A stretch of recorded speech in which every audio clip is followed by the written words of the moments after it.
Exodus chapter 1. Israel increases greatly in Egypt. These are the names of the sons of Israel who came to Egypt with Jacob, each with his household: Reuben, Simeon, Levi, and Judah, Issachar, Zebulun, and Benjamin, Dan and Naphtali, Gad and Asher. All the descendants of Jacob were 70 persons. Joseph was already in Egypt. Then Joseph died, and all his brothers and all that generation. But the people of Israel were fruitful and increased greatly. They multiplied and grew exceedingly strong, so that the land was filled with them. Pharaoh oppresses Israel. Now there arose a new king over Egypt, who did not know Joseph. And he said to his people, "Behold, the people of Israel are too many and too mighty for us. Come, let us deal shrewdly with them, lest they multiply, and, if war breaks out, they join our enemies and fight against us and escape from the land." Therefore, they set taskmasters over them to afflict them with heavy burdens. They built for Pharaoh store cities, Pithom and Ramses. But the more they were oppressed, the more they multiplied, and the more they spread abroad. And the Egyptians were in dread of the people of Israel. So they ruthlessly made the people of Israel work as slaves, and made their lives bitter with hard service, in mortar and brick, and in all kinds of work in the field. In all their work they ruthlessly made them work as slaves. Then the king of Egypt said to the Hebrew midwives, one of whom was named Shiphrah, and the other Puah, "When you serve as midwife to the Hebrew women and see them on the birth stool, if it is a son, you shall kill him, but if it is a daughter, she shall live." But the midwives feared God and did not do as the king of Egypt commanded them, but let the male children live. So the king of Egypt called the midwives and said to them, "Why have you done this, and let the male children live?" The midwives said to Pharaoh, "Because the Hebrew women are not like the Egyptian women, for they are vigorous and give birth before the midwife comes to them."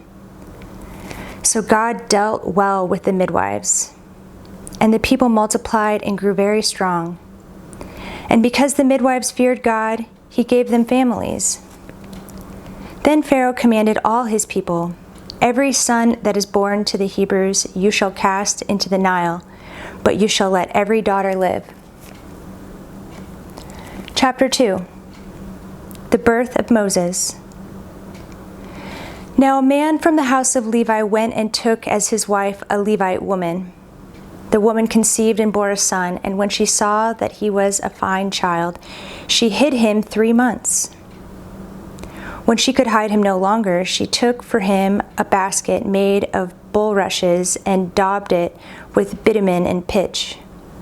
She put the child in it and placed it among the reeds by the river bank. And his sister stood at a distance to know what would be done to him. Now the daughter of Pharaoh came down to bathe at the river, while the young women walked beside the river. She saw the basket among the reeds and sent her servant woman, and she took it. When she opened it, she saw the child, and behold, the baby was crying. She took pity on him and said, "This is one of the Hebrews' children." Then his sister said to Pharaoh's daughter, "Shall I go and call you a nurse from the Hebrew women to nurse the child for you?" And Pharaoh's daughter said to her, "Go." So the girl went and called the child's mother. And Pharaoh's daughter said to her, "Take this child away and nurse him for me, and I will give you your wages." So the woman took the child and nursed him. When the child grew older, she brought him to Pharaoh's daughter, and he became her son. She named him Moses because, she said, "I drew him out of the water." Moses flees to Midian. One day, when Moses had grown up, he went out to his people and looked on their burdens, and he saw an Egyptian beating a Hebrew, one of his people. He looked this way and that, and seeing no one, he struck down the Egyptian and hid him in the sand. When he went out the next day, behold, 2 Hebrews were struggling together. And he said to the man in the wrong, "Why do you strike your companion?" He answered, "Who made you a prince and a judge over us? Do you mean to kill me as you killed the Egyptian?" Then Moses was afraid and thought, "Surely the thing is known." When Pharaoh heard of it, he sought to kill Moses. But Moses fled from Pharaoh and stayed in the land of Midian. And he sat down by a well. Now the priest of Midian had 7 daughters, and they came and drew water and filled the troughs to water their father's flock. The shepherds came and drove them away, but Moses stood up and saved them and watered their flock. When they came home to their father Reuel, he said, "How is it that you have come home so soon today?" They said, "An Egyptian delivered us out of the hand of the shepherds and even drew water for us and watered the flock." He said to his daughters, "Where is he? Why have you left the man? Call him, that he may eat bread." And Moses was content to dwell with the man, and he gave Moses his daughter Zipporah. She gave birth to a son, and he called his name Gershom, for he said, "I have been a sojourner in a foreign land." God hears Israel's groaning. During those many days, the king of Egypt died, and the people of Israel groaned because of their slavery and cried out for help. Their cry for rescue from slavery came up to God.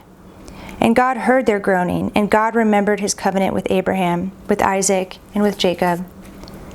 God saw the people of Israel, and God knew.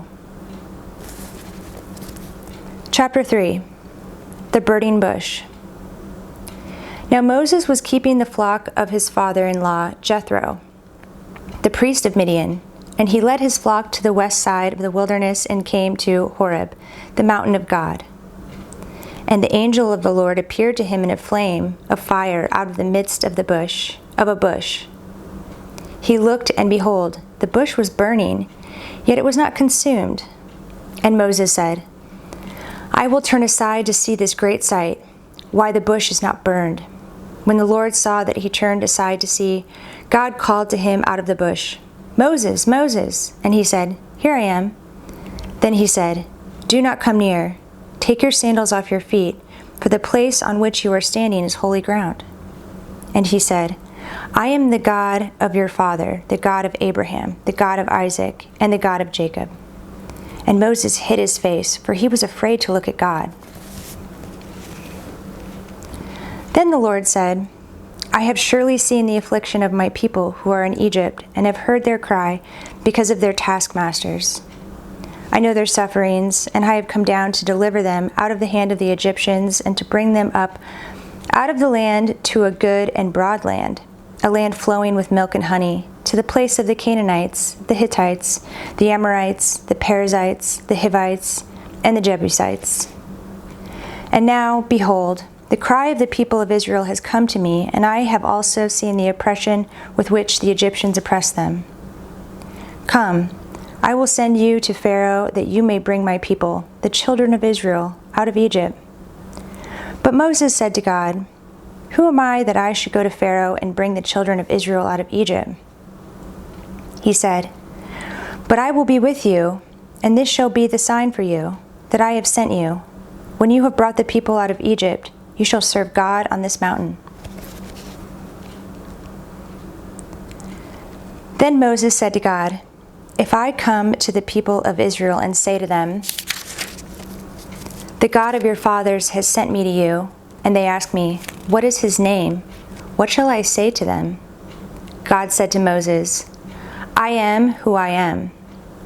And he said, "Say this to the people of Israel, 'I am has sent me to you.'"